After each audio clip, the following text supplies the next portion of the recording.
कैसे हैं आप लोग? 70वीं बीपीएससी को लेकर जो तैयारी चल रहा होगा फुल फॉर्म में चल रहा होगा, मैं ऐसा विश्वास करता हूँ। हम लोग भी अपने स्तर पर लगातार टेस्ट सीरीज का आयोजन कर रहे हैं, सिलेक्शन बैच लेकर चल रहे हैं और इसके साथ साथ हम लोग मॉड्यूल कोर्स लेकर भी चल रहे हैं। ये क्या है इसके बारे में बाद में चर्चा करेंगे। पहले ये समझ लीजिए कि टेस्ट सीरीज आपके लिए बहुत इंपॉर्टेंट है। जो आपने पढ़ा है वो कितना याद है और कितना याद नहीं है, कैसे टाइम मैनेजमेंट कर पा रहे हैं नहीं कर पा रहे हैं, उसके लिए एक फुल लेंथ टेस्ट सीरीज आपको देना चाहिए। और एक ऐसा टेस्ट सीरीज जो बीपीएससी पैटर्न पर वो देना जरूरी है, क्योंकि हम लोग देख रहे हैं कि या तो बहुत फास्ट चला जा रहा है या बहुत स्लो चला जा रहा है। हम लोग क्या कर रहे हैं इस टेस्ट सीरीज के माध्यम से 67, 68 और 69 को पैटर्न को ध्यान में रखकर हम लोग टेस्ट सीरीज का आयोजन कर रहे हैं। तो ये आपके लिए फ्रूटफुल है और आपके सर्वांगीण विकास को देखते हुए यह टेस्ट सीरीज आपको कितना नंबर दिला पाता है वो भी देखना जरूरी है। हालांकि मैं फिर से मानता हूँ कि टेस्ट सीरीज कभी भी आपके रिजल्ट का निर्धारक नहीं होता है, लेकिन ये बात जरूर है, आँख खोलने वाला जरूर होता है। और उसी में से एक श्रृंखलाबद्ध टेस्ट सीरीज हम लोग चला रहे हैं। अगर आप हमारे टेस्ट सीरीज से जुड़ना चाहते हैं जो ऑनलाइन और ऑफलाइन दोनों में अवेलेबल है, तो इस पर आप जुड़ सकते हैं 9334710148। आज हम लोग 150 क्वेश्चन पर डिस्कशन करेंगे। बहुत बड़ा डिस्कशन नहीं कर पाऊंगा, आपको पता है टाइम किल होगा। बहुत ज़्यादा क्लास में हम लोग डिस्कस कर पाते हैं, बहुत सारी चीज़ों को ऐड ऑन कर पाते हैं। यहाँ हम लोग मिनिमाइज डिस्कशन करेंगे लेकिन फ्रूटफुल करेंगे, जिससे आपको ओवरऑल आइडिया लगते चला जाएगा किसी भी टॉपिक को लेकर, किसी भी प्रश्न को लेकर। ठीक है, तो चलिए शुरू करते हैं आज का यह वीडियो। पहला क्वेश्चन है, गुवाहाटी उच्च न्यायालय के न्यायिक अधिकार क्षेत्र के अंतर्गत निम्नलिखित में से कौन सा राज्य शामिल नहीं है? आपको एक बात पता होगा कि चाहे गुवाहाटी उच्च न्यायालय की बात किया जाए, चाहे कोलकाता उच्च न्यायालय की बात किया जाए, चाहे बम्बई उच्च न्यायालय की बात किया जाए, इसके अधिकार क्षेत्र में कई सारे क्षेत्र, कई सारे राज्य, कई सारे यूटी शामिल होते हैं। तो आपको ये आइडिया होना चाहिए कम। जैसा कि आपको आइडिया है कि भारत में कुल 25 उच्च न्यायालय है ना, हाई कोर्ट कितना है? टोटल 25 है। तो 6 ऐसे हाई कोर्ट हैं, 6 ऐसे हाई कोर्ट हैं जहां एक से अधिक राज्य या यूटीज शामिल हैं, है ना। उसी में से एक है गुवाहाटी उच्च न्यायालय, जिसमें आप मेघालय को देखते हैं क्या? तो मेघालय को नहीं देखते हैं, मिजोरम को देखते हैं, अरुणाचल प्रदेश को देखते हैं, असम को देखते हैं और नागालैंड को देखते हैं। ये सारे जो हैं राज्य, ये गुवाहाटी उच्च न्यायालय के क्षेत्राधिकार के अंतर्गत आते हैं। जैसे आप बम्बई उच्च न्यायालय की बात कर लें, बम्बई हाई कोर्ट की बात कर लें, तो बम्बई हाई कोर्ट में कौन कौन शामिल हैं? तो महाराष्ट्र शामिल है, गोवा शामिल है, दादर नागर हवेली और दमन और दीव शामिल है। उसी तरह मद्रास उच्च न्यायालय की बात कर लें, सब याद करते चले जाएगा, मद्रास तमिलनाडु शामिल है और पुदुचेरी शामिल है। कोलकाता उच्च न्यायालय की बात कर लें तो इसमें कौन कौन शामिल है? तो वेस्ट बंगाल शामिल है एंड अंडमान एंड निकोबार द्वीप समूह शामिल है। ठीक है, तो ये सारा आपको याद रखना चाहिए। चलिए नेक्स्ट क्वेश्चन पर चलते हैं। अगला है, निम्नलिखित में से किस अनुच्छेद के तहत संविधान में अल्पसंख्यक वर्गों को शिक्षण संस्थानों की स्थापना और प्रशासन करने का अधिकार दिया गया है? अब अल्पसंख्यकों के संदर्भ में अगर आप देखिएगा तो आर्टिकल 29 और 30 ये दोनों है। अब 29 और 30 में क्या है? तो आप 29 में पढ़ते हैं कि अपनी भाषा, लिपि, संस्कृति के संरक्षण का अधिकार जो दिया गया है वो आर्टिकल 29 के तहत दिया गया है। वहीं शिक्षण संस्थानों की स्थापना और प्रबंधन का जो दिया गया अधिकार वो आर्टिकल 30 के तहत दिया गया है। तो ठीक है, याद होगा। आपको पता है फंडामेंटल राइट्स 14 से 18 बात करता है समानता का, वहीं 19 से 22 बात करता है स्वतंत्रता का, उसी 23 से 24 शोषण के विरुद्ध अधिकार की बात करता है, वहीं 25 से 28 जो बात करता है धार्मिक स्वतंत्रता का अधिकार देता है, 29 और 30 जो देता है वो सांस्कृतिक और शैक्षणिक प्रबंधन का अधिकार देता है अल्पसंख्यकों के संदर्भ में। और कॉन्स्टिट्यूशनल रेमेडीज की बात किया गया है, वो बात किया गया है आर्टिकल 32 में। इसी में रिट जारी करने की क्षमता भी दिया गया है। ठीक है, तो ये सारे हम लोग एक बार रिवाइज कर लिए। अब अगला जो क्वेश्चन है, 3rd नंबर क्वेश्चन पे आइए। कहता है निम्नलिखित पर विचार करिए। क्या विचार करिए भाई? तो कहता है अनुच्छेद 13(1) भूतलक्षी प्रकृति का है, जो आच्छादन के सिद्धांत से संबंधित है। तो क्या ये सही है? तो भूतलक्षी प्रकृति का है या नहीं है? पहले ये बताइए आप। अगर ये पता है आपको तो आप इसको सही आंसर पर पहुंच जाइएगा। दूसरा कहता है कि 13(2) पृथक्करणीयता के सिद्धांत से संबंधित है। तो क्या ये सही है? तो आप 13 को लेकर ये बात समझते होंगे कि संविधान में ऐसा कोई भी कानून, संविधान के तहत या भारत में कोई भी ऐसा कानून नहीं बन सकता है जो फंडामेंटल राइट्स का उल्लंघन करता हो, और अगर ऐसा कुछ होता है तो आर्टिकल 13 के तहत उसको शून्य घोषित किया जा सकता है। तो इसी संदर्भ में है कि भूत लक्ष्य प्रकृति का नहीं है, तो ऑप्शन 1 गलत हो गया। तो पूछ रहा है सही कौन है, तो सही कौन हो जाएगा? केवल 2। हालांकि आर्टिकल 13 का 3 पॉइंट कहता है कि संसद या अध्यादेश भी ऐसा कोई कानून बनता है अध्यादेश के द्वारा जिससे फंडामेंटल राइट्स का उल्लंघन होता है, तब भी उसको 0 किया जा सकता है। चलिए आगे बढ़ते हैं। किस संविधान संशोधन द्वारा सिंधी भाषा को 8वीं अनुसूची में जोड़ा गया है? तो किस संविधान संशोधन द्वारा जोड़ा गया है? तो चलिए बढ़ते हैं। कहता है 71वीं, तो ये 71वीं में भी जोड़ा गया था। क्या क्या जोड़ा गया था याद करिए। कोंकणी जोड़ा गया था, प्लस मणिपुरी जोड़ा गया था कि नहीं जोड़ा गया था, प्लस नेपाली भाषा जोड़ा गया था। ये 71वां संविधान संशोधन के तहत। 52वां में भी जोड़ा गया था, तो बिल्कुल जोड़ा गया था। क्या जोड़ा गया था? बोडो जोड़ा गया था, डोगरी जोड़ा गया था, प्लस मैथिली जोड़ा गया था और संथाली जोड़ा गया था। तो 3 भाषा यहाँ, 4 भाषा यहाँ। क्या 21वां में जोड़ा गया था? तो बिल्कुल सही है। सिंधी भाषा जो है वो 8वीं अनुसूची में 21वें संविधान संशोधन के द्वारा जोड़ा गया था। वहीं 96वें संविधान संशोधन के द्वारा उड़िया की बात कही गई है। तो ये फिर से याद कर लीजिए। 8वीं अनुसूची में 71वें संविधान संशोधन के तहत कोंकणी, मणिपुरी और नेपाली 3 भाषा। 52वां संविधान संशोधन के तहत बोडो, डोगरी, मैथिली और संथाली। 96वें संविधान संशोधन के तहत उड़िया को जोड़ा गया है और 21वें संविधान संशोधन के तहत सिंधी भाषा को जोड़ा गया है। ठीक है, याद रहेगा। चलिए आगे बढ़ते हैं। कहता है केंद्रीय सूचना आयुक्तों की नियुक्ति राष्ट्रपति द्वारा एक समिति की सिफारिश पर की जाती है। इस समिति के सिफारिश में कौन कौन शामिल होते हैं? तो विपक्ष के नेता बिल्कुल सही है। क्या लोकसभा के नेता? तो लोकसभा के नेता बिल्कुल शामिल होते हैं, जिसमें पीएम को कहा जाता है। इसके अलावा पीएम की तरफ से एक कैबिनेट मंत्री को भी शामिल किया जाता है। तो ये भी सही है। तो आंसर क्या हो जाएगा? ये हो जाएगा, बिल्कुल सही है। लोकसभा अध्यक्ष को शामिल नहीं किया जाता, तो ऐसे भी आप एलिमिनेट करना चाहते तो आराम से एलिमिनेट कर सकते थे। ठीक है, अगला क्वेश्चन है, कहता है कि कौन सा सही सुमेलित नहीं है। अब इसमें से सही सुमेलित कौन नहीं है ये आपको पहचानना है। ठीक, तो क्या 243 ग्राम सभा की बात करता है? तो बिल्कुल बात करता है। बी पंचायतों गठन की बात करता है? बिल्कुल बात करता है। लेकिन राज्य वित्त आयोग डी में क्या कर रहा है? राज्य वित्त आयोग तो 243 आई में है ना, 243 आई में है। तो यहाँ पर ये गड़बड़ हो गया है। यहाँ 243 डी किसकी बात करता है? तो सुन लीजिए, SC, ST या फीमेल महिला के आरक्षण पर संबंधित है, आरक्षण की बात करता है। याद रहेगा, 243 ग्राम सभा, 243 बी पंचायत का गठन, 243 डी आरक्षण की बात करता है, SC, ST और महिला के। राज्य वित्त आयोग का प्रावधान 243 आई में किया गया है। ठीक है, आगे बढ़ते हैं।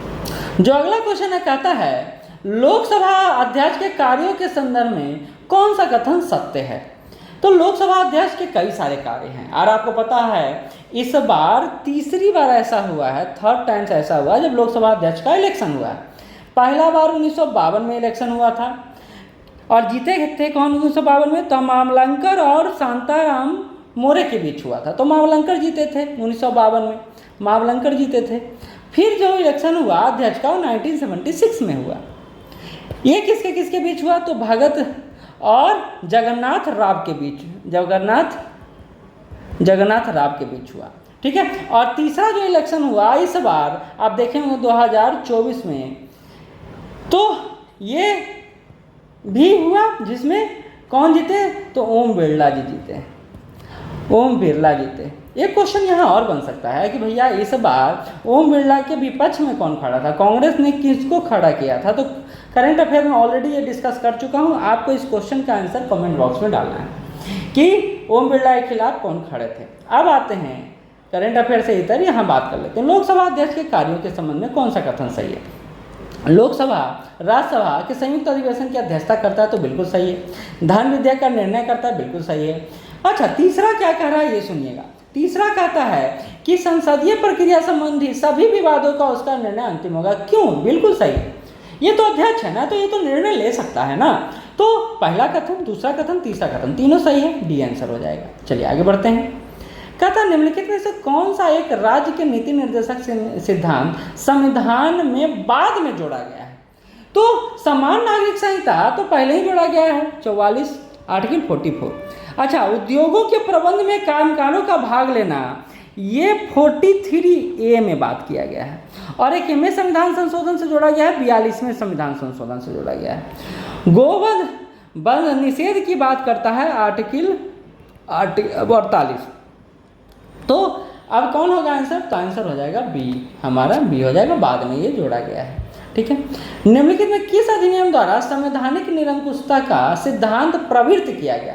संवैधानिक निरंकुशता यानी संविधान के द्वारा ही सारा कार्य किया जाएगा। तो आप पता है कि 1935 का भारत सरकार अधिनियम आया, जो सबसे बड़ा अधिनियम था अभी तक का, और इसी के तहत संवैधानिक निरंकुशता की ही बात कहे गए। द्वैध शासन को केंद्र से उठाकर कहाँ रख दिया गया? केंद्र में रख दिया गया, केंद्र में स्थापित कर दिया गया, और यहीं पर संघीय प्रणाली की बात कही गई। हालांकि संघीय प्रणाली कभी लागू नहीं हो पाया। तो आंसर हो जाएगा हमारा सी। यदि भारत के एक नए राज्य का सृजन करना, बड़ा आराम से सुनिएगा, भारत में एक नए राज्य का सृजन करना है तो संविधान के निम्नलिखित अनुसूचियों में से किस एक में आवश्यक संशोधन होगा? 99% लोग गलत मारे हैं इसका आंसर। क्यों?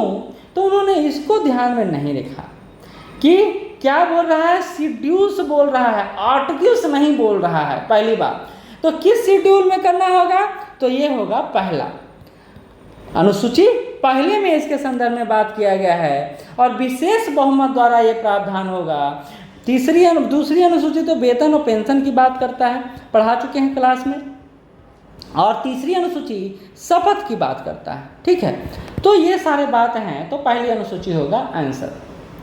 पंचायतों में अनुसूचित जाति जनजातियों के को स्थान आरक्षण का प्रावधान किस में किया गया? तो अभी आंसर मैंने इसका आपको दे दिया, याद ही होगा। क्या आंसर दिया मैंने? 243 डी मैंने आंसर दिया। ठीक है, चलिए आगे बढ़ते हैं। कहता है भारत में प्रजातंत्र इस तथ्य पर आधारित है कि, किस तथ्य? तो बड़ा ही आसान क्वेश्चन है कि प्रजातंत्र किस तथ्य पर आधारित है? तो जनता को सरकार चुनने और बदलने का अधिकार है। तो प्रजातंत्र तो लोगों पर ही काम करता है ना, तो बड़ा आसान क्वेश्चन हो गया है ना। अगला जो क्वेश्चन है कह रहा है कि भारी पानी वह होता है, हैवी वाटर इज डेट। अब आप इसमें से टैकल कीजिए, आप वीडियो को पॉज कीजिए और इस क्वेश्चन को प्रयास कीजिए कि आप इसका आंसर फाइंड आउट कर सकें। तो आपके अनुसार आंसर क्या हुआ है? तो जिसमें हाइड्रोजन का स्थान आइसोटोप ले लेता है वही भारी पानी होता है। ठीक है, तो आंसर इसका हो जाएगा सी। क्या था? नीलाथ। आप देखिए बचपन से इसका रासायनिक सूत्र हम लोग याद करते आए हैं, नहीं? CuSO4 5H2 बचपन से, जैसे नमक का हम लोग याद करते आए हैं वैसे नीलाथ का भी याद करते आए हैं। ठीक है, तो आंसर हो जाएगा CuSO4। आसान क्वेश्चन है। अच्छा, बहुत सारे लोग बोलते हैं कि सर आसान इतना क्वेश्चन क्यों दे रहे हैं? तो बीपीएससी का क्वेश्चन ट्रेंड देखिए, बहुत सारा क्वेश्चन वन लाइन फैक्ट है, बहुत सारा क्वेश्चन अच्छा है, तो मैंने दोनों को कंबाइन करने का इस सेट में प्रयास किया है। ठीक है, अब अगला क्वेश्चन देख लीजिए ना। कहता है किसी दिए गए यौगिक में हमेशा भार के अनुसार तत्वों का समान अनुपात होता है। A given compound always contains the same proportion of element by weight. This statement comes under, किसके अंडर आता है? तो law of conservation of mass, law of multiple proportion, law of creation of mass, और या all of the above. तो कौन सा answer सही होगा? द्रव्यमान के संरक्षण का नियम है ये, एकाधिक अनुपात का नियम है, द्रव्यमान के निर्माण का नियम है, या कौन सा है? तो इसका आंसर जो हो जाएगा वो हो जाएगा द्रव्यमान संरक्षण का नियम है, लॉ ऑफ कंजर्वेशन ऑफ मास। किसी दिए गए यौगिक का हमेशा भार के अनुसार तत्वों का समान अनुपात होता है। किसके नियम के अनुसार? द्रव्यमान के संरक्षण नियम के अनुसार। चलिए, ये बड़ा ही आसान क्वेश्चन अगर आता है तो, नहीं आता तो सबसे मुश्किल क्वेश्चन है। कहता है किसे पर्ल एस मुक्त भस्म कहा जाता है? Which of the following is known as pearl ash, क्या होगा? तो इसका आंसर हो जाएगा K2SO3, K2CO3, सॉरी SO3 मैंने बोल दिया, CO3। तो इसी को पर्ल एस भी बोला जाता है, तो आप इसको याद कर लेंगे एकदम ध्यान से, ठीक है। चलिए आगे बढ़ते हैं। 70 नंबर क्वेश्चन, आपको बता दें कि साइंस का भी आप चाहें तो मॉड्यूल कोर्स ले सकते हैं, जो राजीव सर पढ़ाते हैं हमारे यहाँ। राजीव सर पढ़ाते हैं, मात्र 351 में आपको साइंस का मॉड्यूल कोर्स मिल जाएगा। वहीं आपको हिस्ट्री और पॉलिटी का भी मॉड्यूल कोर्स एक साथ मिल जाएगा, वो भी 351 में मात्र, हिस्ट्री और पॉलिटी का। इसी तरह करंट अफेयर का भी मिल जाएगा बिहार करंट के साथ। इसी तरह आपको ज्योग्राफी का भी 251 में मिल जाएगा, जिसमें वर्ल्ड ज्योग्राफी, इंडियन ज्योग्राफी और बिहार ज्योग्राफी तीनों सेक्शन कवर रहेगा, तो आप उसको ले सकते हैं, ठीक है। चलिए 17 नंबर क्वेश्चन देखिए, बड़ा अच्छा है। कहता है निम्नलिखित रासायनिक अभिक्रिया किस श्रेणी की अभिक्रिया से संबंधित है? अब देखिए NaCl, AgNO, NaNO3, फिर AgCl।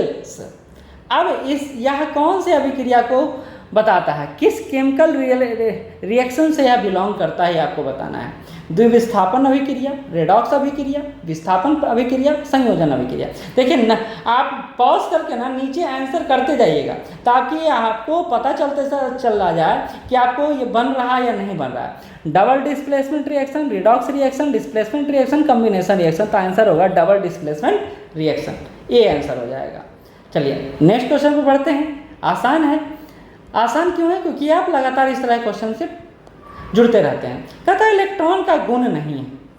Which of the following is not a property of the electron? कौन इलेक्ट्रॉन का गुण नहीं है? तो इलेक्ट्रॉन कैथोड किरण का घटक है, इलेक्ट्रॉन ऋण आवेश आवेश वाला कण है, इलेक्ट्रॉन विद्युत धारा द्वारा विक्षेपित होता है, इलेक्ट्रॉन चुंबकीय क्षेत्र द्वारा विक्षेपित होता है। तो कौन सा आंसर सही हो जाएगा ये बताइएगा। तो इलेक्ट्रॉन विद्युत क्षेत्र द्वारा विक्षेपित होता है, the electron is deflected by the electric field, ये आंसर सही हो जाएगा, 18 का सी हो जाएगा। अगला है 90 नंबर क्वेश्चन, निम्नलिखित में से कौन सा एक किसी तत्व के परमाणु क्रमांक को सबसे सही निर्धारित करता है? Which of the following most correctly determines the atomic number of an element? प्रोटॉनों की संख्या, अब कौन प्रमाणित करता है परमाणु क्रमांक को? प्रोटॉन की संख्या, या प्रोटॉन और इलेक्ट्रॉन की संख्या, या आयन की संख्या, या फिर न्यूक्लियनों की संख्या? कौन प्रमाणित करता है? 19 का आंसर क्या हो जाएगा? तो किसी तत्व के परमाणु क्रमांक का सबसे सही निर्धारण जो होता है वो प्रोटॉन की संख्या होता है। आपको पता है प्रोटॉन की संख्या इक्वल टू इलेक्ट्रॉन की संख्या, ठीक है। तो आंसर क्या हो जाएगा? Number of proton. अब है फिर से स्ट्रक्चर से क्वेश्चन है, कहता है which of the following statement about molecular structure is correct? आणविक संरचना के बारे में निम्नलिखित में से कौन सा कथन सही है? अब आप इसको पॉज करिए, वीडियो को पॉज करिए, इसका आंसर तलाशने का प्रयास कीजिए। क्या लगता है आपको आणविक संरचना के बारे में निम्नलिखित में से कौन सा कथन सही है? तो चलिए देखते हैं। ये तो आसान है कि गलत होगा, न्यूट्रॉन इलेक्ट्रॉन थोड़ी होता है नाभिक में, तो बच्चा भी जानता है। अब ये देखिए प्रोटॉन प्लस न्यूट्रॉन और ये है इलेक्ट्रॉन, यही ना है, तो आंसर बी सही हो जाएगा, है ना। क्वेश्चन नंबर 21 की तरफ बढ़ते हैं। क्वेश्चन नंबर 21 तथ्यात्मक है, पूरा फैक्चुअल है। क्वेश्चन, किस वैज्ञानिक ने रेडियो एक्टिव तत्व रेडियम की खोज की है? Which scientist discovered the radio active element radium? तो आपको अगर पता है तो ठीक है, नहीं पता है तो बहुत मतलब बना ही नहीं सकते हैं, बहुत मुश्किल हो जाएगा। और ये बहुत आसान है। रेडियो एक्टिव एलिमेंट रेडियम की खोज को लेकर मैडम मैरी क्यूरी का नाम हमेशा सामने आता है, ठीक है। मैरी क्यूरी को नोबेल पुरस्कार भी मिल चुका है, ठीक है। चलिए आगे बढ़ते हैं। 22वां नंबर कहता है एल्फा कण के 2 घन आवेश होते हैं, इसका द्रव्यमान लगभग बराबर होता है। अल्फा कण का द्रव्यमान मतलब कहता है alpha particles has 2 positive charges and its mass is approximately equal to, किसके बराबर होता है ये आपको बताना है। तो आपको फिर से कहता हूँ वीडियो को रोकिए, आंसर दीजिए, फिर आगे बढ़िए, एक कॉपी कलम लेकर बैठिए और आप आंसर देते जाइए, ज़्यादा बेहतर होगा। तो आप अल्फा कण के 2 घन आवेश को लेकर बात करेंगे, उसके द्रव्यमान को लेकर बात करेंगे, तो इसका आंसर हो जाएगा हीलियम के 1 परमाणु के नाभिक के बराबर होता है। Of the nucleus of an atom of helium, तो आंसर हो जाएगा इसका बी। कहता है लोटनिक स्थैतिक सर्पी घर्षण के कारण बलों को घटते क्रम में व्यवस्थित कीजिए। Arrange the force due to rolling static and sliding friction in decreasing order. घटते क्रम में आपको बताना है। तो ABCD में से आपको कौन लग रहा है, घटते क्रम में कौन आंसर हो सकता है? क्या लोटनिक पहले होगा फिर सर्पी होगा फिर स्थैतिक होगा, या लोटनिक पहले होगा फिर स्थैतिक होगा फिर सर्पी होगा, यानी रोलिंग स्टैटिक सर्पेटाइल? क्या हो सकता है बताइए। तो आंसर इसका हो जाएगा, जैसा कि मैंने आपसे पहले ही बोला, फिर से बोल रहा हूँ कि आप इसका आंसर तैयार कर लीजिए, आपके लिए बेहतर रहेगा। तो इसका आंसर हो जाएगा रोलिंग स्टैटिक एंड सर्पेटाइल। हालांकि सर्पेटाइल गलत है, इसका ये हो जाएगा स्लाइडिंग। ठीक है, आंसर हो जाएगा बी। अब आता है ध्वनि को लेकर एक प्रश्न है, बड़ा अच्छा प्रश्न है, देखिएगा। ध्वनि के संदर्भ में निम्नलिखित कथनों पर विचार कीजिए। Consider the following statement with reference to sound. या ठोस, द्रव, गैस व निर्वात सभी में संचरण कर सकता है। तो क्या ये सही है कि ध्वनि सभी में संचरण करता है, या गड़बड़ है? बताइए। इसकी तीव्रता डेसिबल में मापी जाती है, तो ध्वनि की तीव्रता तो डेसिबल में मापा जाता है शायद, मुझे नहीं पता, आपको पता है तो बताइएगा। Its intensity is measured in decibel. मानव कानों के लिए इसकी श्रव्य आवृत्ति का परास 20 हर्ट्ज से 20,000 हर्ट्ज तक होता है। तो कौन सही लग रहा है आपको? तो आंसर पर पहुंच गए होंगे, है ना, आंसर तक पहुंच गए होंगे। पहला ही स्टेटमेंट पढ़ते हुए आपको लग गया होगा भैया ये क्या बोल रहा है। It can transmit through solid, liquid, gas and vacuum. Vacuum में भी, वाह। तो आंसर आप कहाँ, तो आप पहुंच गए होंगे इसके आंसर तक। आंसर क्या हो जाएगा? तो बिल्कुल सही बोल रहे हैं, ये तो स्टेटमेंट फॉल्स है, बी आंसर हो जाएगा। 2 और 3 सही है। अगला है ध्वनि के तारत्व के संबंध में निम्नलिखित कथनों पर विचार कीजिए। देखिए कभी कभी हिंदी में पढ़ना, साइंस का क्वेश्चन बड़ा ही डिफिकल्ट हो जाता है। Consider the following statement regarding the pitch of the sound. यह ध्वनि की आवृत्ति पर निर्भर करता है। क्या पिच ध्वनि की आवृत्ति पर निर्भर करता है? पक्षी उच्च तारत्व की ध्वनि उत्पन्न करता है, जबकि शेर के दहाड़ का तारत्व निम्न होता है। अच्छा, निम्न होता है तो फिर सुनाई कैसे पड़ता है दूर दूर तक? बड़ा सोचने वाली बात है ना। ऐसे दिमाग लगाइए आप, मैं जो आपको कंफ्यूज कर रहा हूँ उसमें मत जाइए। सामान्यतः महिला की आवाज़ पुरुष की अपेक्षा अधिक तारत्व वाली होती है। तो कौन सा सही आपको लग रहा है? कौन सा कथन सही है बताइएगा। 25 क्वेश्चन का आंसर टिक आउट कर लिए होंगे, मैंने बोला आपको पॉज करके करना है। तो पक्षी का उच्च तारत्व की ध्वनि उत्पन्न करता है, जबकि शेर की दहाड़ तारत्व की जो गति होता है, तारत्व होता है, वो मंद होता है। किसके अपेक्षा? पक्षी की अपेक्षा। बिल्कुल सही है, बिल्कुल सही है। ठीक है। अच्छा, ये तो आप बात जानते हैं पुरुष की तरह तो महिला की अपेक्षा कम ही होता है। तो स्टेटमेंट आपका तीनों सही है, डी आंसर हो जाएगा, आंसर डी हो जाएगा। आगे, आकाश में तड़ित तथा मेघ गर्जन की घटना एक समान तथा समान दूरी पर घटित होती है। चलिए, आकाश में मेघ मतलब बादल एकदम पूरा गरज रहा है, ठीक है, लेकिन हमें तड़ित पहले दिखाई देता है, मेघ गर्जन बाद में सुनाई देता है। कारण है प्रकाश सभी माध्यम में संचालित हो सकता है, परंतु ध्वनि निर्वात में संचरण नहीं कर सकता है। तो कथन एक है, कारण एक है। क्या दोनों सही है? क्या कथन कारण की सही व्याख्या कर रहा है, कारण कथन का सही व्याख्या कर रहा है या नहीं कर रहा है? तो कथन और कारण दोनों सही है, परंतु कथन को सही व्याख्या कारण नहीं कर रहा है। क्योंकि देखिए ना, कारण को पढ़िए, कथन को पढ़िए। कहता है कि आकाश में तड़ित और मेघ गर्जन की घटना एक समान दूरी पर घटित होती है, लेकिन हमें तड़ित पहले दिखाई दे रहा है तथा मेघ गर्जन बस बाद में सुनाई देता है। कारण है प्रकाश सभी माध्यम में संचालित हो सकती है, परंतु ध्वनि निर्वात में संचालित नहीं हो सकती। इसको इससे कोई लेना देना लगता है ही नहीं, लेकिन स्टेटमेंट तो सही है कारण, तो इसलिए हमने बी आंसर रखा। 27 क्वेश्चन, किसी निश्चित बिंदु के सापेक्ष वस्तु की स्थिति में परिवर्तन एक गति है। अब देखिए, ये एक निश्चित बिंदु है, इसके सापेक्ष हम कोई वस्तु को कभी यहाँ कभी यहाँ कभी यहाँ कभी यहाँ कभी यहाँ परिवर्तित कर रहे हैं। इस परिवर्तन की व्याख्या निम्नलिखित में से किस रूपों में की जा सकती है? इसको किस रूप में आप जानते हैं? तो क्या तय की गई दूरी जानते हैं? अच्छा, ये तो ठीक है, यहाँ से यहाँ गया, यहाँ से यहाँ दूरी है, ठीक है, बहुत अच्छा। विस्थापन कहते हैं, डिस्प्लेसमेंट कहते हैं, या दूरी और विस्थापन दोनों कहते हैं, इनमें से कोई नहीं। तो आंसर हो जाएगा सी, दूरी भी होगा, देखिए दूरी भी है और विस्थापन भी, डिस्प्लेस्ड भी हो रहा है, एक जगह से दूसरे जगह भी जा रहा है, ठीक है। कहता है वायुमंडल में प्रकाश के विसरण का, डिफ्यूजन का कारण क्या है? तो बड़ा आसान क्वेश्चन है, तो आप आराम से कर लेंगे। धूल कण है, कुछ नहीं है, डस्ट पार्टिकल्स है। समुद्र नीला क्यों प्रतीत होता है? ये तो बहुत पहले जब ये क्वेश्चन दिया गया तो बहुत हार्ड लगता था, लेकिन अब तो हार्ड नहीं लगता है। क्यों नहीं लगता है? क्योंकि सबको पता है, due to reflection of a sky and scattering of light by the water particles, आकाश के परावर्तन और जल के कणों द्वारा प्रकाश के प्रकीर्णन के कारण समुद्र का जो पानी है वो नीला दिखाई पड़ता है। अगला, साबुन के पतले झाग में चमकदार रंगों का बनना किस प्रकार की घटना है? देखिएगा वो सतरंगी जैसा बनते रहेगा जब साबुन का झाग आप निकालिएगा। कहता है which phenomenon is the result of formation of bright colours in the thin leather of soap. तो 30 का आंसर क्या हो जाएगा? तो बहुलित परावर्तन और व्यतिकरण के कारण, मल्टीपल रिफ्लेक्शन इंटरफेरेंस के कारण। और वो परावर्तन में क्या हो जाता है? लाइट का डिफ्रैक्शन हो जाता है और उसमें से जो विभिन्न रंग हैं वो दिखाई देने लगते हैं। अब अगला क्वेश्चन भी आसान है। कहता है दाढ़ी बनाने के लिए कौन सा दर्पण काम में लाते हैं? बहुत सारे लोग इस पर भी कंफ्यूज थे कि भैया अवतल दर्पण, सतल दर्पण, उत्तल दर्पण या कौन रहता है? विच mirror is used for shaving. तो हम लोग जब दाढ़ी बनाते हैं तो उत्तल दर्पण का उपयोग कर सकते हैं क्या? बताइए तो जरा।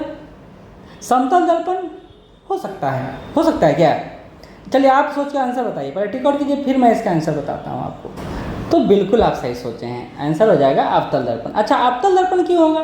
तो कहा जाता है जब किसी वस्तु को, मान लेते हैं ये वस्तु है और ये दर्पण है, इसके सामने रख देते हैं तो उसके फोकस और उसके ध्रुव के बीच रखा जाता है तो उसका सीधा प्रतिबिंब बनेगा और बड़ा प्रतिबिंब बनेगा, तो हमारा चेहरा अच्छे से दिखाई देगा, इसलिए अवतल दर्पण का प्रयोग करते हैं। ठीक है, चलिए। कहता है 1.5 मीटर लंबे व्यक्ति का अपना संपूर्ण प्रतिबिंब देखने के लिए आवश्यक दर्पण का न्यूनतम लंबाई के, देखिए कैलकुलेशन वाला क्वेश्चन है, आप इसको तुरंत कैलकुलेट अपने स्तर पर कर लीजिएगा। ठीक है, क्वेश्चन नंबर 33 पर आते हैं। कहता है कौन सा कथन सही नहीं है? क्या कहता है? सही नहीं है। Which of the following statement is not correct. अब आप इसको एक बार पॉज कीजिए, वीडियो को रोकिए और इसका आंसर तक पहुंचने का प्रयास कीजिए। अब आप इसके कथन नंबर 1 पर जाइएगा। कोई कोशिका के प्लाज्मा झिल्ली के माध्यम से पानी के अणुओं का गति परासन के माध्यम से अप एंड डाउन होता है, बिल्कुल सही है। यदि किसी कोशिका को हाइपरटोनिक घोल में रखा जाए तो परासन द्वारा पानी प्राप्त कर लेगी, तो ये गलत है। परासन द्वारा पानी नहीं प्राप्त करेगा बल्कि लूज करेगा पानी। If a cell is place hypertonic solution it will lose water by osmosis, तो ये गलत हो गया आंसर। ठीक है, जब छिलके रहित अंडे को गाढ़े पानी के नमक घोल में रखा जाता है तो अंडा सिकुड़ जाता है। ऐसा इसलिए होता है क्योंकि अंडे का घोल है, कैसा घोल है? तो ये हाइपरटोनिक सॉल्यूशन है। कैसा सॉल्यूशन है अंडे का घोल? हाइपरटोनिक सॉल्यूशन है। क्या ये सही है? 34 नंबर, क्या ये सही है? तो बिल्कुल सही है, हाइपरटोनिक होगा, हाइपोटोनिक नहीं होगा, हाइपरटोनिक सॉल्यूशन होगा। इसी तरह अंडे का पानी क्या हो जाएगा? बाहर निकल जाएगा। बीकर में अगर अंडा रखेंगे और उसके बाहर नमक का घोल रखेंगे तो यहाँ से पानी निकल के यहाँ आ जाएगा। ठीक है, तो ना अंडे का जो वाटर है अंडे में मौजूद वो निकल जाएगा। कहता निम्नलिखित में से किस कोशिकांग को कोशिका की आत्मघाती थैली के रूप में जाना जाता है? तो ये भी बताने योग्य बात है, तो ये लाइसोसोम है। आत्महत्या थैली लाइसोसोम को कहा जाता है। सुसाइडल बैग यही है कि ऊर्जा संग्रहण कहाँ होता है, कौन करता है? तो ये करता है माइटोकॉन्ड्रिया करता है। ठीक है, कहता है अगला क्वेश्चन देखिएगा। कहता है निम्नलिखित में से कौन सा हेट्रोट्रॉपिक यूकेरियोटिक नहीं है? फिर से कह रहा है कि निम्नलिखित में कौन सा हेट्रोट्रॉपिक यूकेरियोट नहीं है? Which one of the following is not heterotrophic eukaryote? तो कौन सा होगा बताइएगा? 36 नंबर, तो ये होगा साइनोबैक्टीरिया। 37 नंबर क्वेश्चन, तो आप पॉज करके आंसर देते जाइएगा। कहता है निम्नलिखित में कौन सा कथन पारिस्थितिकी तंत्र शब्द का सबसे अच्छा वर्णन करता है? इकोसिस्टम। अब इकोसिस्टम मतलब क्या? हम किसी एक विशेष इकोसिस्टम में जाते हैं जहाँ भौतिक और अभौतिक दोनों तत्व मौजूद रहते हैं ना, तो आंसर तलाशने का प्रयास कीजिए। तो आप आंसर तलाश लिए होंगे पॉज करके, ठीक है। किसी क्षेत्र में पर्यावरण के निर्जीव घटकों के साथ परस्पर क्रिया करने वाले जीव, वो जीव कोई भी हो सकते हैं, मनुष्य हो सकता है, जानवर हो सकता है, कोई भी हो सकता है। तो आंसर हो जाएगा हमारा 37 का सी। ओके, ठीक है। अगला है आसान क्वेश्चन है, जो इनका रटा हुआ है, नहीं रटा हुआ इनका तो मुश्किल है। कहता है निम्नलिखित किसने जीवित कोशिका को सर्वप्रथम देखा है? तो जीवित कोशिका को सर्वप्रथम देखा गया है ल्यूवेनहॉक द्वारा, ल्यूवेनहॉक द्वारा। तो आप एक बात बताइए कि रॉबर्ट हुक, रॉबर्ट ब्राउन और स्लाइडेनहॉर्न किस लिए जाने जाते हैं? कोशिका से ही जुड़ा हुआ है उनका, किस लिए जाने जाते हैं? जरा बोलिएगा, पॉज कर रहा हूँ वीडियो में, आप वीडियो पॉज करिए, मैं क्यों करूँगा। तो स्लाइडेनहॉर्न ने क्या किया था, तो आपको सब पता है, सेल जो थ्योरी है, सेल थ्योरी ये दिया गया था 1839 में, किनके द्वारा? स्लाइडेनहॉर्न द्वारा। अच्छा, तो फिर रॉबर्ट ब्राउन ने क्या किया? वहीं रॉबर्ट ब्राउन नहीं, विरकाउ हैं, विरकाउ, CHOW। इन्होंने बोला कि नए सेल का जो फॉर्मेशन होता है, नया सेल बनता है, वो पुराने सेल के ही विभाजन से बनता है। वहीं रॉबर्ट हुक ये पहले व्यक्ति थे जिन्होंने 1665 में सेल को इंट्रोड्यूस किया, सेल के नाम से। ठीक है, चलिए आगे बढ़ते हैं। 39 क्वेश्चन, 39 नंबर क्वेश्चन कहता है कि सुमेलित नहीं है, ये बताना है कौन सा इसमें सही सुमेलित नहीं है। तो आपको पता होगा तो आप इसको सही से बता दीजिएगा, ठीक है। तो ये मुझे लगता है कि आपके लिए सबसे आसान हो सकता है क्वेश्चन। क्यों?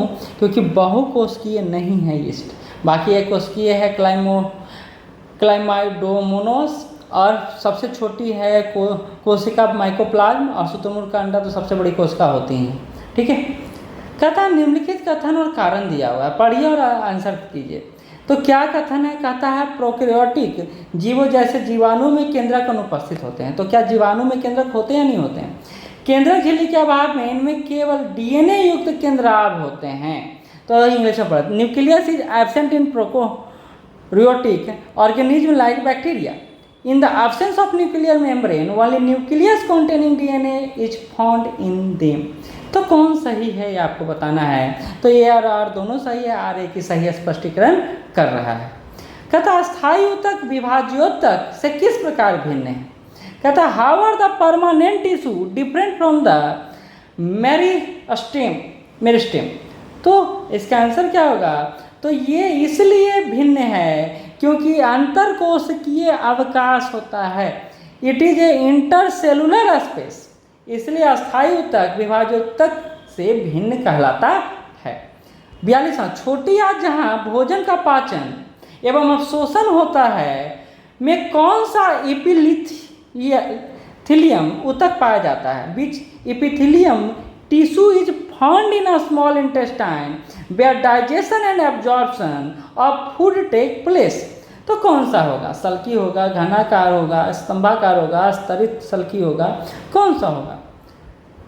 तो छोटी आंत जहाँ भोजन का पाचन एवं शोषण होता है में कौन सा एपिथेलियम तक पाया जाता है? तो यहाँ जो पाया जाता है ऐसे ऐसे ऐसे पाया जाता है, ऐसे ऐसे ऐसे ऐसे, जो अवशोषित करता है, यह स्तंभाकार होता है, यह स्तंभाकार होता है। ठीक है, चमड़ा प्रसंस्करण उद्योग स्थापित हैं। अब देखिए, चमड़ा प्रसंस्करण उद्योग बिहार में कहाँ स्थापित? तो बिहार के उद्योगों को जब हम पढ़ेंगे, इसलिए मैं ये बता रहा हूँ कि हम लोग बिहार स्पेशल और ज्योग्राफी टाई अप कर रहे हैं।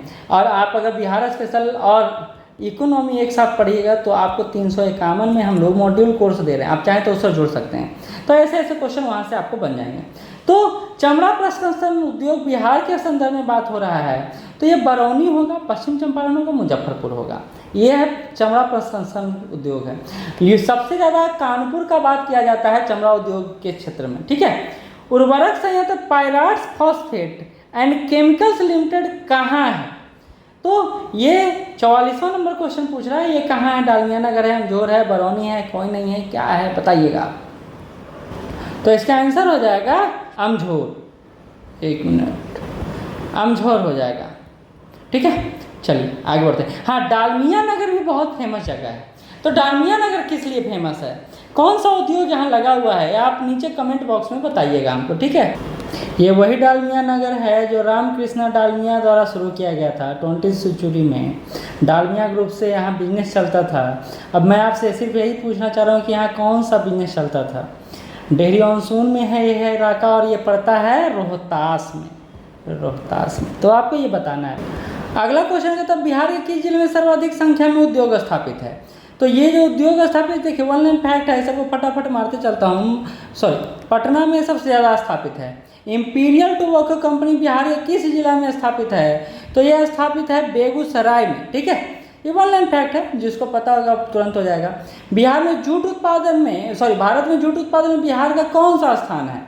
तो जूट उत्पादन की बात किया तो आंसर इसका हो जाएगा दूसरा। अब आपके दिमाग में आएगा कि जूट उत्पादन में पहले स्थान पर कौन है। तो ये वेस्ट बंगाल है पहले स्थान पर। अच्छा, वैश्विक विश्व में जूट उत्पादन में पहले स्थान पर कौन है। तो ये हो जाएगा बांग्लादेश। ये याद रखिएगा, छोटा छोटा फैक्ट है लेकिन इंपॉर्टेंट फैक्ट है, ठीक है। चलिए आगे बढ़ते हैं। 9 दिसंबर 1946 को संविधान सभा के प्रथम अधिवेशन के बैठक की अध्यक्षता किस बिहारी नेता ने किया है। तो इसका आंसर हो जाएगा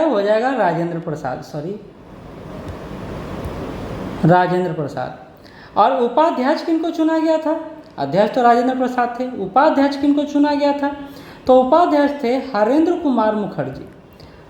कुमार मुखर्जी थे जो उपाध्यक्ष थे, लिख लीजिए, ठीक है। तो अस्थायी अध्यक्ष पूछ रहा है, इसी से जुड़ा हुआ है 9 दिसंबर 1940 के संदर्भ में कि यहाँ अध्यक्ष पूछ दिया, यहाँ अस्थायी अध्यक्ष पूछ दिया। तो इसका आंसर हो जाएगा सच्चिदानंद सिन्हा। एक और है, कॉन्स्टिट्यूशनल एडवाइजर संवैधानिक सलाहकार किसको नियुक्त किया गया था। तो वी.एन. राव को नियुक्त किया गया था, ठीक है। ये भी आपको याद रखना है। नेक्स्ट क्वेश्चन है, वो भी बिहार स्पेशल के पर्सपेक्टिव में है। कहता है वाल्मीकि के रामायण में मलद और करुणा शब्द का प्रयोग संभवतः किस क्षेत्र के लिए हुआ है। आपको ये बताना है, ठीक है। तो ये आंसर क्या हो जाएगा। तो ये मलद और करुणा जो शब्द है वो बक्सर के लिए प्रयोग में लाया गया है। और वहीं आपको पता होगा गया के लिए असुरों का राज्य कहा गया है। गया को असुरों का राज्य कहा गया है किसमें, वायु पुराण में, ठीक है। अगला, ताड़का का वध जब भगवान राम ने कहाँ पर किया था। तो वो भी बक्सर का नाम ही लिया जाता है। ताड़का वध से भी जुड़ा हुआ है बक्सर, ठीक है। कहते किस वैदिक ग्रंथ की रचना के दौरान आर्यों ने बिहार क्षेत्र में प्रवेश किया था। तो ये जो रचना हो रहा था वो हो रहा था अथर्ववेद का। किसका रचना हो रहा था, अथर्ववेद का। सांस्कृतिक वर्चस्व स्थापित करने के लिए आर्य जो है भारत में आए थे, ये बात बोला जाता है ब्राह्मण ग्रंथ में। सांस्कृतिक वर्चस्व स्थापित करने आए थे, अपने कल्चरल वैल्यू को प्रमोशन करने के उद्देश्य से आए थे, ऐसा ब्राह्मण ग्रंथ कहता है। नेक्स्ट क्वेश्चन है, वैशाल अथवा वैशालिका राजवंश की स्थापना किसके द्वारा किया गया था। तो ये आपको पता होगा, ये है नवनिर्दिष्ट के द्वारा वैशाल या वैशालिका वंश का स्थापना किया गया था। अच्छा, ये किनके समय में थे। तो ये मनु के समय में थे। अच्छा, वैशालिका राजवंश के बारे में बोला जाता है, यहाँ 33 राजा हुए, उसमें से एक प्रतापी राजा थे नवनिर्दिष्ट, ठीक है। कहता है 24वें राजा जो थे वो विशाल थे। इसी में वैशालिका राजवंश में, एक मिनट रुक जाइए, वैशालिका राजवंश में 24वें जो राजा थे वो विशाल थे और इन्होंने ही वैशाली नगर की भी स्थापना की है।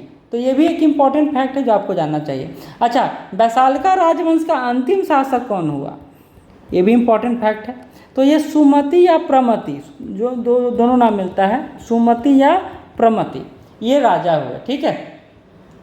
बोधगया मंदिर जांच समिति के बारे में क्वेश्चन है, बस याद कर लीजिए, फैक्चुअल पॉइंट है 1924 में। कौन बिहार का पहला उर्दू समाचार पत्र था। तो ये था नूरुल अनवार। बिहार का पहला उर्दू समाचार पत्र जो था नूरुल अनवार था। अच्छा, प्रथम हिंदी साप्ताहिक कौन था। प्रथम हिंदी साप्ताहिक कौन था बिहार का। तो ये था बिहार बंधु, लिख लीजिए, बिहार बंधु 1874 में। अच्छा, प्रथम हिंदी साप्ताहिक की जगह पर हिंदी दैनिक कौन था? तो ये था सर्वहितैषी। लिखते जाइए, बड़ा इंपॉर्टेंट है, 1832 में। तो प्रथम हिंदी साप्ताहिक था बिहार बंधु और प्रथम हिंदी दैनिक था सर्वहितैषी। और प्रथम अंग्रेजी दैनिक कौन था, दैनिक न्यूज़पेपर कौन था? तो ये था सर्चलाइट, सर्चलाइट था। ठीक है, इतना आपको याद रखना है। नेक्स्ट क्वेश्चन, निम्न में से कौन बिहार में प्रकाशित होने वाला अंग्रेजी का पहला समाचार पत्र था? तो अंग्रेजी का पहला समाचार पत्र था द बिहार हेराल्ड। कब हुआ था शुरू? तो यह 1875 में शुरू हुआ था। किसके द्वारा शुरू हुआ था? तो गुरु प्रसाद सेन द्वारा शुरू हुआ था। प्रसाद सेन द्वारा इसको शुरू किया गया था। तो अंग्रेजी का पहला समाचार पत्र है द बिहार हेराल्ड। अच्छा, पहला समाचार पत्र कौन है अंग्रेजी का? तो यह है the Bengal gazette, the Bengal gazette. James Augustus Hicky, James Augustus Hicky द्वारा इसको शुरू किया गया था। ठीक है, चलिए आगे बढ़ते हैं। अगला क्वेश्चन है, मंगला गौरी मंदिर बिहार के किस राज्य या जिले में स्थित एक प्रसिद्ध मंदिर है? तो मंगला गौरी, जिसको शिव पीठ के नाम से या महाशक्ति पीठ के नाम से भी जाना जाता है, महाशक्ति पीठ के नाम से भी जाना जाता है, शिव की पूजा होती है, यह गया जिले में है। नेक्स्ट क्वेश्चन की तरफ बढ़ते हैं। कैमूर के पहाड़ी क्षेत्र और बिहार के छोटा नागपुर की उत्तरी ढलानों में किस तरह का जंगल पाया जाता है? तो यहाँ शुष्क और मृत वन पाए जाते हैं। क्या पाए जाते हैं? शुष्क या मृत वन यहाँ पर पाए जाते हैं। तो ये एक इम्पॉर्टेंट है। अगला है, बिहार के किस जिले में अनुसूचित जातियों की संख्या का प्रतिशत सबसे कम है? क्वेश्चन है कि अनुसूचित जातियों का प्रतिशत सबसे कम है, तो ये कहीं और नहीं है बल्कि है किशनगंज जिले में। जो उपरोक्त में से ऑप्शन दिया हुआ है उसमें किशनगंज जिला। हालांकि सबसे कम जो जनसंख्या है वो शिवहर में है। तो ऑप्शन आप इसको भी ले सकते हैं, लेकिन बीपीएससी ऊपर को लिया है पहले ऐसा क्वेश्चन में, इसलिए हम ऊपर वाले को लिए हैं कि इनमें से किशनगंज में सबसे कम है। शिवहर में मात्र है 96,665। ठीक है, उसके बाद किशनगंज का नाम आता है। पूरा बिहार में अनुसूचित जातियों की संख्या 16.6% है, यानी लगभग 1.65 करोड़ के आसपास 2011 का सेंसस ये कहता है। अनुसूचित जातियों की संख्या के मामले में भारत में बिहार का स्थान 3rd पोजीशन पर है, 15वां पोजीशन पर है। ठीक है, आगे बढ़ते हैं। सबसे ज़्यादा जो अनुसूचित जाति के लोग रहते हैं, सबसे कम तो हो गया शिवहर, फिर किशनगंज। सबसे ज़्यादा अनुसूचित जाति के जो लोग रहते हैं वो गया में रहते हैं। करीब करीब गया की जनसंख्या का 30.39% जो अनुसूचित जातियों का है। अच्छा, एक इम्पॉर्टेंट क्वेश्चन है, बिहार मुंगेर का कौन सा पर्यटन स्थल नहीं है? तो ये जो जालान किला है ना, ये महाराष्ट्र में है, मुंगेर में नहीं है।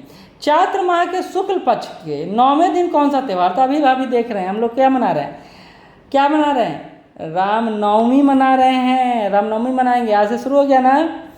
जब, अब अगला क्वेश्चन पे आइए। ठीक है, जब पृथ्वी पर, ये है ज्योग्राफी का, अब सारे ज्योग्राफी का क्वेश्चन है, सुनते जाइएगा। कहता है जब पृथ्वी के पटल में शैल विभांग, विभांग मतलब होता है टूटना, शब्द समझिएगा तो अच्छा से डील कर पाएगा, होता है, और पुनः कहीं शैल पिंड भिन्न दिशाओं में गतिशील होते हैं तो उसे कहा जाता है। देखिए, जब भिन्न दिशाओं में गतिशील नहीं होते तो उसको दरार कहा जाता, लेकिन विभिन्न दिशाओं में गतिशील हैं इसलिए उसको भ्रंश कहा जाएगा। ठीक है, श्री अन्य समूह से संबंधित हैं। क्या क्या समूह इससे संबंधित है? तो देख लीजिए, यह एक प्रोग्राम है और यह श्री अन्न जो है वह मुख्यतः मोटे अनाजों से जुड़ा हुआ है। किससे जुड़ा हुआ है? मोटे अनाज से जुड़ा हुआ है। ठीक है, तो बजट 2023-24 में श्री अन्न प्रोग्राम को लेकर, बजट 2023-24 में श्री अन्न को लेकर यह बात कहा गया था कि मोटे अनाजों पर ध्यान दिया जाएगा, खास करके ज्वार, बाजरा और कादो, कुटकी और सावा। कंगनी भी इसमें शामिल है, कंगनी भी शामिल है, लिख लीजिएगा। चीना भी इसमें शामिल है और आप बाकी पढ़े हैं। रागी भी, एक फसल रागी भी है, वो भी इसमें शामिल है। तो श्री अन्न मोटे अनाज से जुड़ा हुआ है, जो बजट 2023-24 में अनाउंस किया गया था वित्त मंत्री द्वारा। ज्वार, बाजरा, कोदो, कुटकी, सावा, कंगनी, चीना, रागी, ये सारे इससे जुड़े हुए हैं। ठीक है, अब देखिए 63 नंबर कहता है निम्नलिखित राज्यों में से किसकी जलवायु परिस्थितियां न्यूनतम उत्पादन लागत पर, यानी कम पैसा लगता है, विभिन्न प्रकार के आर्किड की खेती के लिए सबसे उपयुक्त है। अब आर्किड की खेती हर जगह तो नहीं हो सकती है, इस क्षेत्र में निर्यातोन्मुख उद्योग विकसित कर सकता है। तो किस क्षेत्र की बात कर रहे हैं हम? तो हम लोग बात कर रहे हैं वैसा क्षेत्र जो आर्किड के उत्पादन के लिए अच्छा है। तो अब आपको यह समझना होगा कि आर्किड किस प्रकार का पौधा।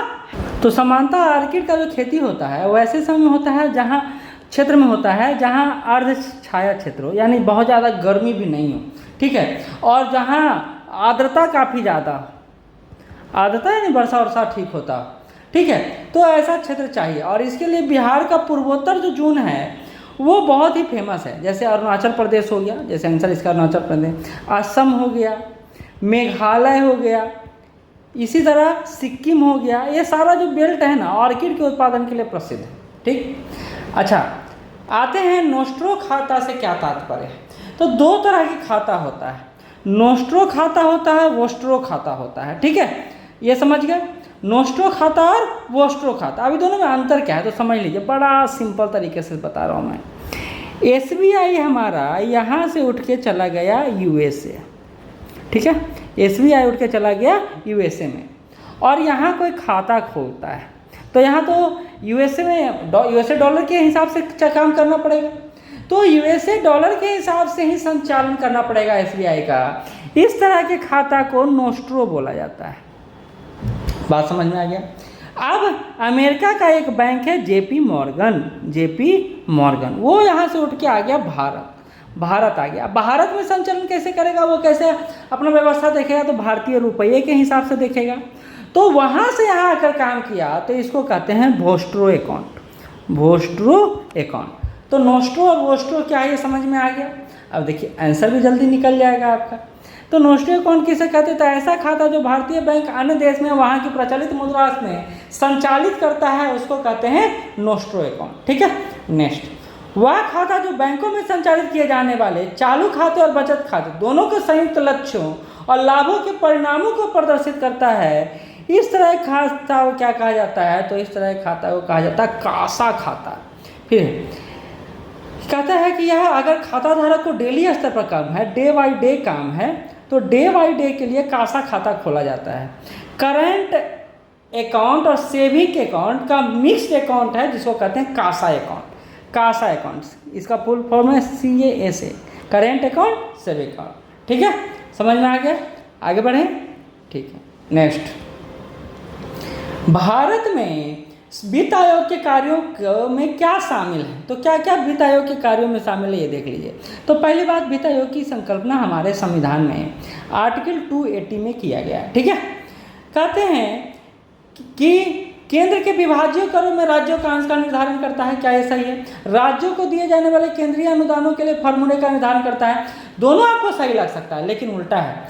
केंद्र के करों, विभाज्य करों में अनुदानों के लिए फॉर्मूले का निर्धारण करता है, और राज्यों को दिए जाने वाले अनुदानों में राज्यों के अंशों का निर्धारण करता है। तो ये उलट गया है एक दूसरा का, तो बाकी सब ठीक है।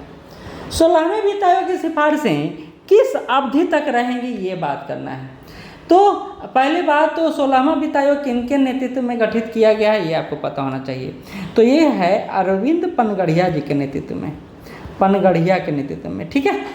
और यह 31/12/2023 से संचालित होगा। इसका मुख्य बात क्या है पता है? इस बार पंचायत और नगर पालिका पर इसको फोकस किया गया है, नगर पालिका पर इसको फोकस किया है। इसका जो टाइम वैल्यू है वो है 25 से लेकर 30 तक। चलिए आगे बढ़ते हैं। भारत में मुद्रास्फीति की गणना के संदर्भ में निम्नलिखित में से कौन सा कथन सही नहीं है? मुद्रास्फीति को लेकर कई बार बात कर चुका। मुद्रास्फीति क्या कहते हैं? महंगाई को कहते हैं। यानी इसमें मुद्रा का वैल्यू क्या हो जाता है? कम हो जाता है, वस्तु का मूल्य जो होता है वो बढ़ जाता है, तो इसको कहते हैं मुद्रास्फीति, ठीक है। इतना समझ में आ गया। तो कहते कौन सही नहीं है? तो कथन बी पर आइए, थोक मूल्य सूचकांक। देखिए मुद्रास्फीति दो तरह से निकाला जाता है, एक होता है थोक मूल्य सूचकांक पर और एक होता है उपभोक्ता मूल्य सूचकांक पर। और उपभोक्ता मूल्य सूचकांक का दो बास्केट होता है, ग्रामीण बास्केट होता है, रूरल बास्केट होता है, और अर्बन यानी शहरी बास्केट होता है। और इसमें एक ही बास्केट होता है जिसमें 697 वस्तुएं होती हैं, ठीक है। तो कहता है थोक मूल्य सूचकांक आधारित मुद्रास्फीति का आकलन मुख्य आर्थिक सलाहकार के स्तर पर किया जाता है। तो बिल्कुल गलत है, मुख्य आर्थिक सलाहकार के स्तर पर नहीं, बल्कि उद्योग और वाणिज्य मंत्रालय के स्तर पर किया जाता है। वाणिज्य मंत्रालय के स्तर पर किया जाता है। ठीक है, बात समझ में आ गया। चलिए आगे बढ़ते हैं। कहता है मौद्रिक नीति समिति, आप पता है 6 सदस्य होते हैं, के बारे में से कौन सा कथन सही है? तो वर्ष में 6 बैठकें होती हैं, कुल सदस्य संख्या 7 होता है, तो ये तो गलत है। मौद्रिक नीति समिति एक संविधान निकाय है, गलत है। मौद्रिक नीति समिति वित्त मंत्रालय के अधीन है, नहीं। किसके अधीन है? आरबीआई के अधीन है। तो आंसर 1 सही हो जाएगा। ठीक है, अगला है भारत में राष्ट्रीय आय समकों का आकलन किसके द्वारा किया जाता है?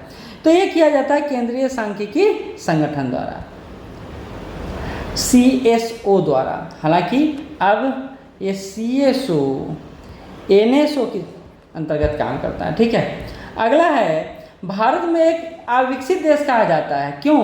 क्योंकि नियोजन की आवश्यकता है कारण, बिल्कुल सही है। तीव्र गति से जनसंख्या भी फिर सही है। कृषि पर निर्भरता ठीक है। औद्योगिक उन्नति की मंद गति ठीक है, चारों सही है, डी आंसर। ठीक है, चलिए। कहता निम्नलिखित में से कौन सा एक राष्ट्रीय और खाद्य सुरक्षा मिशन में शामिल नहीं है? तो राष्ट्रीय खाद्य सुरक्षा मिशन में कौन शामिल नहीं है, ये आपसे पूछा जा रहा है। तो देखिए गेहूं और चावल तो शामिल है, गेहूं चावल प्लस दाल, ये तो दिया जाता है, लेकिन तिलहन शामिल नहीं है। तिलहन, ताड़ का तेल राष्ट्रीय मिशन में शामिल नहीं है। ठीक है, चलिए आगे बढ़ते हैं। भारत के मध्य अर्धशतक में अपनाए गए महालनोबिस मॉडल का उद्देश्य क्या था? तो महालनोबिस मॉडल जो था वो देखिए किससे संबंधित है? पहला तो सेकेंड 5 ईयर प्लान से संबंधित है। सेकेंड 5 ईयर प्लान मतलब, एक मिनट, सेकेंड 5 ईयर प्लान मतलब 1956 से लेकर 1961 तक, और यह भारी उद्योग के विकास और स्थापना से संबंधित है। ठीक है, कहता है राष्ट्रीय नियोजन का रोलिंग प्लान कब लाया था? जनता सरकार के समय 1977-78 के समय, आप देखेंगे 78-79 के समय। ठीक है, तो ये जनता सरकार द्वारा। ग्रामीण पंचवर्षीय योजना का उद्देश्य क्या है? तो समावेशित आर्थिक वृद्धि है, और इसमें एक और जोड़ा गया है समाविष्ट और तीव्रतम आर्थिक वृद्धि, तीव्रतम आर्थिक वृद्धि। 12 पंचवर्षीय योजना हुआ है हमारा, 2017 में पंचवर्षीय योजना को समाप्त कर दिया गया। उसके बाद नीति आयोग ने क्या चलाया? 15 वर्षीय योजना चलाया, इसके लिए 7 वर्षीय रणनीतिक चलाया और 3 ईयर का एक्शन प्लान चलाया। तो 17 से 20 और 20 से 24 फिर ऐसे चल रहा है। ठीक है, चलिए आगे बढ़ते हैं। यदि भारतीय रिजर्व बैंक के द्वारा नगद कोष अनुपात में कमी की जाती है तो इसका साख सृजन में क्या होगा? तो देखिए नगद कोष अनुपात अगर कम होगा तो साख सृजन में वृद्धि होगा, बताए थे आपको।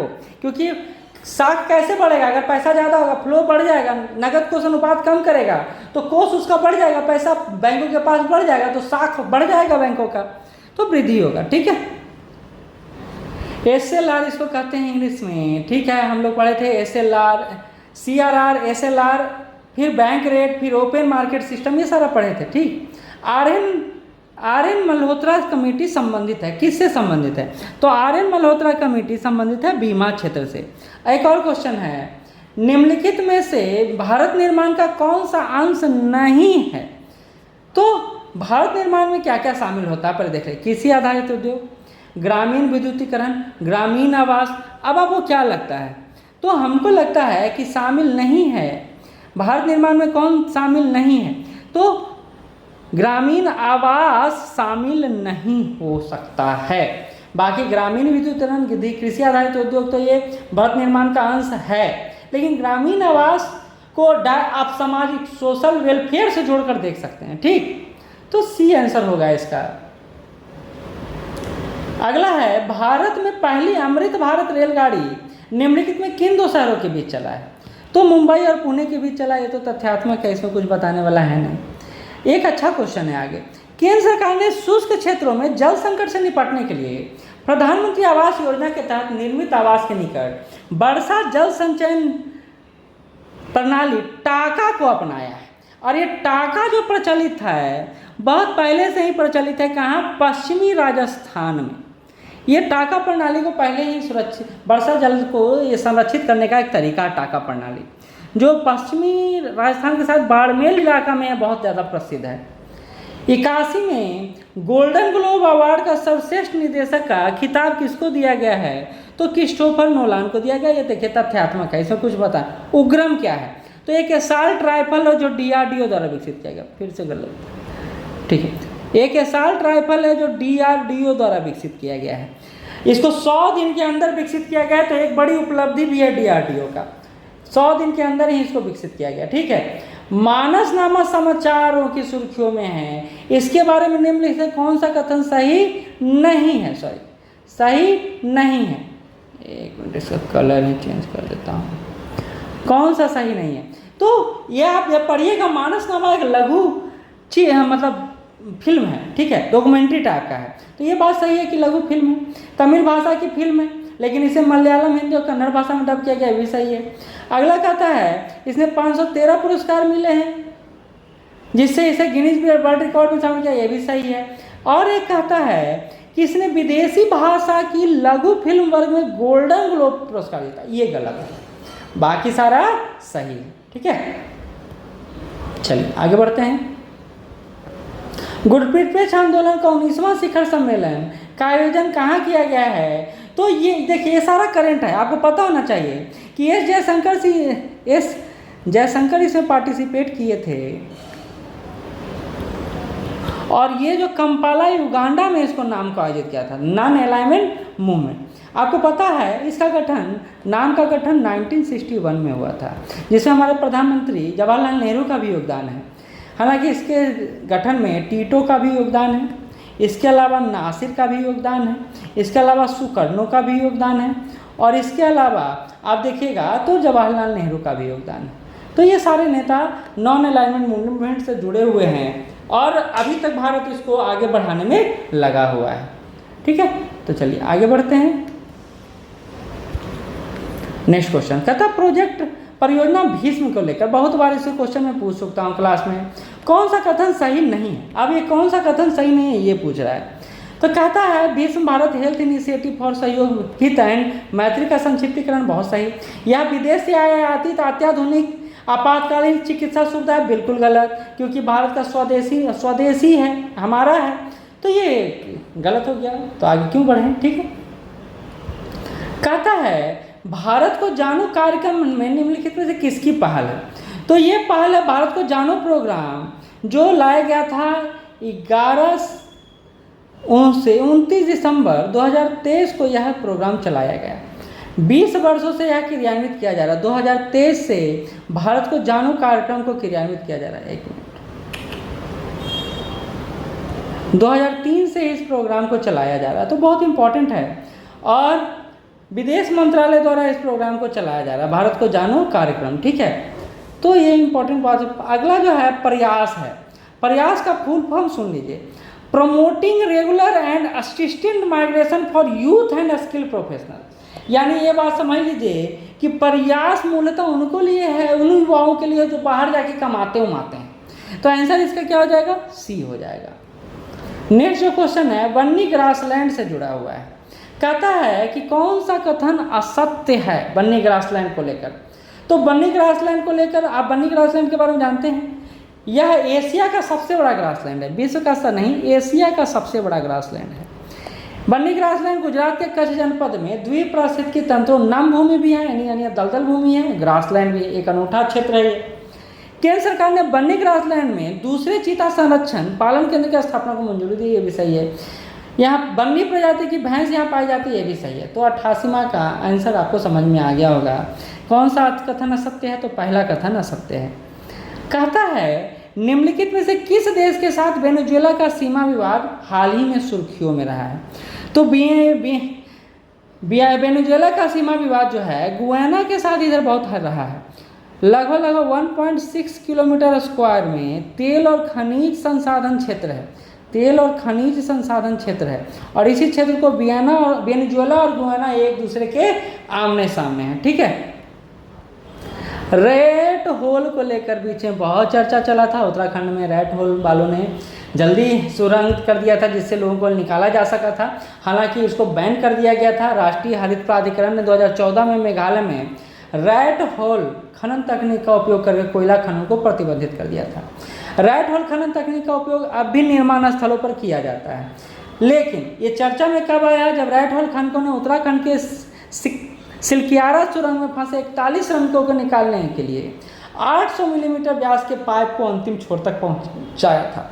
तो सभी तीनों कथन इसके परिप्रेक्ष्य में सही हैं। अगला है कैनोपी वाक। अभी आप देखते हो कैनोपी जो लगाया जाता है वो टेंट टाइप का लगाया जाता है जिसमें प्रचार उचार करते हैं लोग, देखे होंगे ना, देखें। तो ये कैनोपी वाक है क्या? तो कर्नाटक राज्य के उत्तर कन्नड़ जनपद में स्थित कालीबाग अभ्यारण्य में विकसित एक भ्रमण क्षेत्र है जहाँ लोग जाते हैं, वहाँ कैंप लगाते हैं, आराम से रहते हैं, बाघों को देखने का मौका मिलता है। यही है छतरी भ्रमण, कैनोपी वाक। अगला है सियाल चट्टानों को लेकर कि कौन सा सही है।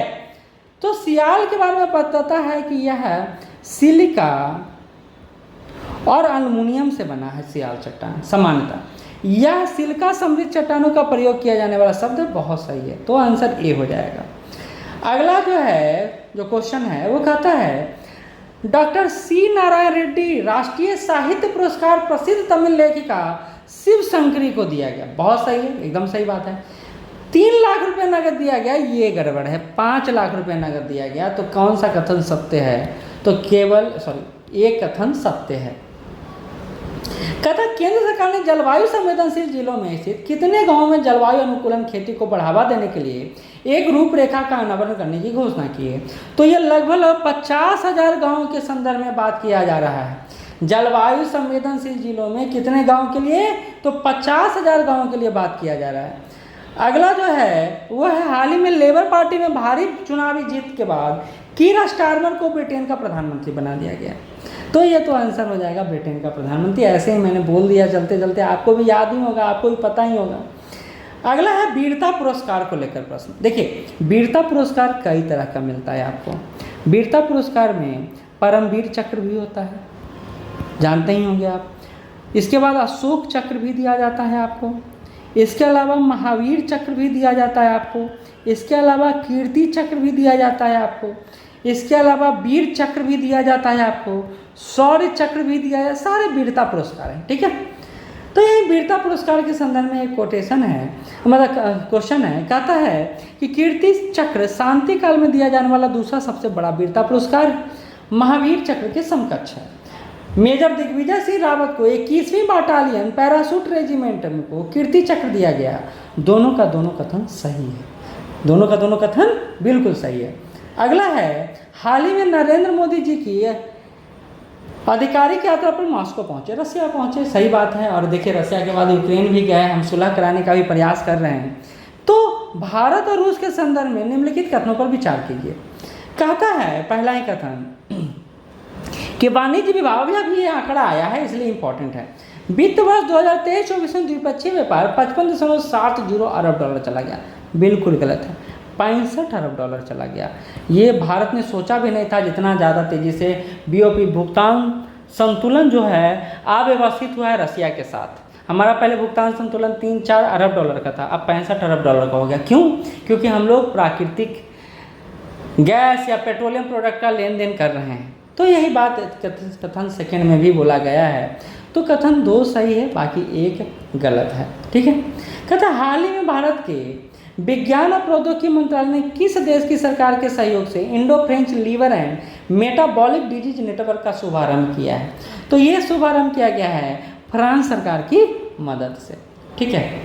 कहता है अगला क्वेश्चन, हाल ही में मलेशिया के जोहर के एरिना एमास में आयोजित एसवाई स्क्वैश डबल्स चैंपियनशिप 2024 में मिश्रित युगल का खिताब किसने जीता है? तो ये मिश्रित युगल का खिताब अभय सिंह और जोसन चिनप्पा, इन दोनों ने मिलकर जीता है। तो ये याद रखने वाला फैक्ट है, करेंट अफेयर का है, ज़्यादा इसमें डिटेल जाने की जरूरत है नहीं। ये तो बड़ा आसान क्वेश्चन है कि श्रीलंका क्रिकेट बोर्ड ने किस भूतपूर्व खिलाड़ी को भारत के खिलाफ T20 के और वनडे सीरीज के लिए कोच नियुक्त किया गया है? तो ये कोच नियुक्त किया गया है सनत जयसूर्या को। आपको जानते हैं, बड़ा महानतम बल्लेबाज थे श्रीलंका के, ठीक है। रोशनी नादर को किस देश का सर्वोच्च नागरिक सम्मान सेवलियर डे ला लीजन डी हुनूर से सम्मानित किया गया है। तो ये फ्रांस का सम्मान है, ये फ्रांस का सम्मान है जो रोशन आदर मल्होत्रा को दिया गया है। और एक क्वेश्चन है, हाल ही में किस देश ने भारतीय सेनाओं को हटाने का, तो ये तो बहुत चर्चा में रहा है, किसने? मालदीव ने। अगला है नमो भारत क्या है? नमो भारत के बारे में पूछा जा रहा है कि भाई नमो भारत से आप क्या समझते हैं? तो ये कुछ नहीं है, एक रैपिड रीजनल रैपिड ट्रांजिट प्रणाली है, यहाँ नया विकसित किया गया है जोड़ने के लिए। तो नमो भारत क्या है? तो भारत का नव विकसित रीजनल रैपिड ट्रांजिट प्रणाली है, इसीलिए यह चर्चा में भी रहा है। कहा जा रहा है रफा बॉर्डर को लेकर कि किन दो देशों के बीच सीमा बनाता है, तो रफा बॉर्डर को लेकर चर्चा है मिस्र और गाजा पट्टी के बीच। हालांकि गाजा पट्टी को इजराइल क्षेत्र में कुछ दिनों के लिए शामिल किया गया था, तो इसको लेकर भी चर्चा हो रहा है क्योंकि अभी इजराइल सभी को घेरने में लगा हुआ है, लेकिन समानता इसका आंसर सी होगा। कहता है किस खिलाड़ी को विश्व के फुटबॉल के सर्वोत्तम खिलाड़ी का पुरस्कार बैलन डी और पुरस्कार से सम्मानित किया गया 8वीं बार? तो ये आपको पता होगा नाम, आप नीचे कमेंट बॉक्स में बताइएगा, मैं आपसे सुनने के लिए बेताब हूँ। कहता है इडेल गिव हुरुन इंडिया फिलैंथ्रोपिक सूची 2023 के अनुसार भारत का सबसे बड़ा दानवीर कौन है? तो भारत का सबसे बड़ा दानवीर 2042 करोड़ के दान के साथ शिव नादर रहे हैं HCL के। सेकंड पर हैं अजीज प्रेम जी और थर्ड पर हैं मुकेश अंबानी। ठीक है, चलिए अगला है निम्नलिखित में किस देश में नवंबर 2023 की रात को आए भूकंप में से 125 से अधिक लोग मारे गए? तो ये नेपाल में भूकंप आया था, भारत ने सहायता ही भेजा था, चर्चा में था। प्रधानमंत्री नरेंद्र मोदी द्वारा विकसित भारत संकल्प यात्रा कहाँ से? खूंटी से प्रारंभ किया था इन्होंने। ठीक है, एक बड़ा मस्त क्वेश्चन है आपके लिए, और वो ये है कि यह पवित्र बौद्ध धर्म स्थल सबसे पूर्व देशांतर पर स्थित है और यहाँ जैन धर्म के 20वें तीर्थकर मुनि सुरवत का जन्म स्थान भी है। इसके अतिरिक्त राजा बिंबिसार द्वारा यहाँ कुछ को एक वन मठ का भी पेशकश किया गया है। और इस स्थान को क्या कहते हैं? तो इस स्थान को राजगिरी कहते हैं। क्या कहते हैं? राजगिरी कहते हैं। और 10वां नंबर क्वेश्चन है कि भारतीय इतिहास में अब्दुल हमीद लाहौरी कौन थे? तो ये जो सेक्शन है ना हिस्ट्री का, एक अलग सेक्शन बना दूंगा मैं, आप उसमें इसको देख लीजिएगा। 30-35 क्वेश्चन के आसपास है यहाँ से, तो हिस्ट्री का एक अलग सेक्शन बना दूंगा। आप जब तक यहाँ तक एंजॉय कीजिए। धन्यवाद।